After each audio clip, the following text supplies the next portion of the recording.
Grabatzen ari garen unean arratsaldeko ordu batetatik 6 minutu igaro diren honetan, Ezkurdiak eta Errezustak, Peña eta Albisuren aurka atzo, Iruñeko Labrit pilotalekuan jokatu zuten binakako txapelketa nagusiko, Ligaxkako laugarren jardunaldiko, bigarren norgehiagokaren analisi egingo dugu. Ezkurdia eta Errezusta ziren favorito eta ez zuten usik egin 22 eta 14 irabazi baitzieten.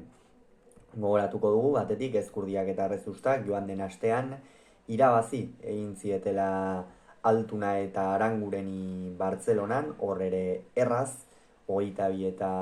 11ko emaitzarekin, aldiz, Larrazabalek eta Albisuk, Peña gogoratuko dugu lehengo astean ez zuela jokatzerik izan, ezker eskuan zuen mina tarteko, Larrazabale jokatu zuen bere ordez, eta Laso eta Iztuetaren aurka 22 eta 5 galdu zuten. Gaurko partida oso garrantzitsua zen, Peña eta Albisurentzat, batez ere sentsazioak berreskuratzeko, ez? Orain arteko norgehiagoketan galtzeaz gain ez dute lehiako izatea lortu, eta hori, kolpe gogor xamarra, ez? Egia da hor Tolosan Larrazabal eta Mari Ezkurrenaren aurka 22 eta 21 galdu zutela, baina hor estutzen duzunean ere, ez dituzunean emaitzak lortzen, beti zaila izaten da horri buelta ematea, eta partida hasieratik Ezkurdia eta Errezusta oso nagusi ikusi ditugu, batez ere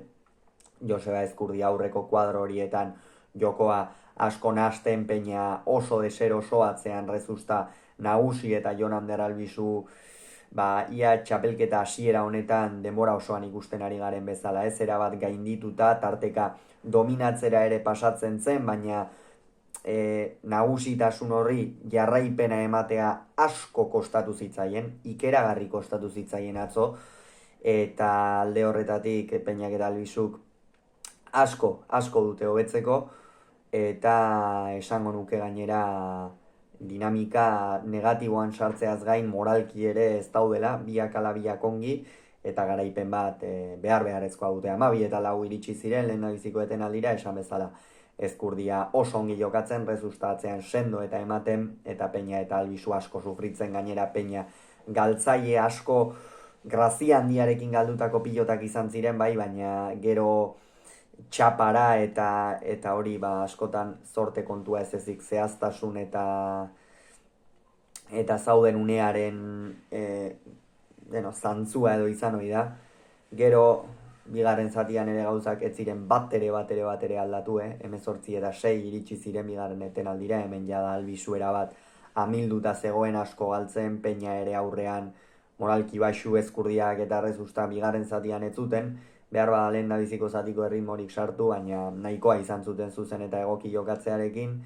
eta gero azken zatian berpiztu zen apur bat Jon Ander, hor bere arma nagusia ez, ezker gantxoarekin eta etekina ateratzen hasi zen, eta tanto batzuk behintzat lortu zituzten, baina tantoa beraxerako izan beharko dute, gainontzean ezer gutxirako balio izan baitzuten 22 eta 14 azkenerako Ezkurdiak eta Errezustak, eta honen bestez Ezkurdia eta Errezusta une honetan 4-4 irabazita, sailkapenaren buruan kokatu dira, eurak dira